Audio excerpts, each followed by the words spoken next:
ইসরাফিল আলাইহিস সালাম প্রথম যে ফুৎকারটা দেবেন তখন পুরো পৃথিবী কেঁপে উঠবে, মারাত্মকভাবে কেঁপে উঠবে।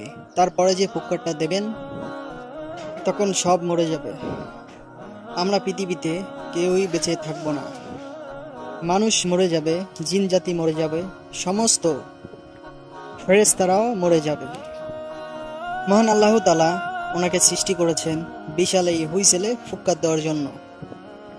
তার আর কোনো কাজ নেই। যে ফেরেশতা মালাকুল মাউত, তিনি মৃত্যুর ফেরেশতা, যার মাধ্যমে আল্লাহ তাআলা যিনি মৃত্যুর ফেরেশতা, যার মাধ্যমে আল্লাহ তাআলা মৃত্যু ঘটিয়ে থাকেন, তারও মৃত্যু হবে।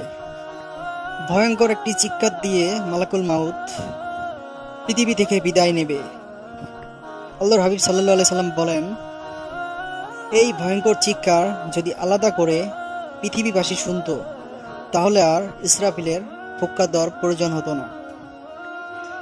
প্রতিটা মানুষ কানের পর্দা ফেটে লাশ হয়ে জমিনে পড়ে থাকতো। মালাকুল মাউত মরে গেল। মহাবিশ্বে আর কেউ থাকবে না একটা শর্তা ছাড়া। তিনি কে? মহান রব্বুল আলামিন সুবহানাহু ওয়া তাআলা।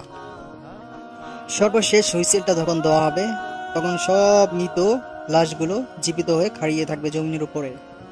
সৃষ্টির পরের থেকেই বিশাল হুইসেলটা নিয়ে আজও তিনি দাঁড়িয়ে আছেন। যে মুহূর্তে আমরা এখনো কথা বলছি, এখনো তিনি এই হুইসেলটা নিয়ে দাঁড়িয়ে আছেন। একটা চোখের পলকও ফেলে না যে কখন আল্লাহ অর্ডার করে, আবার দেরি হয়ে যায় নাকি।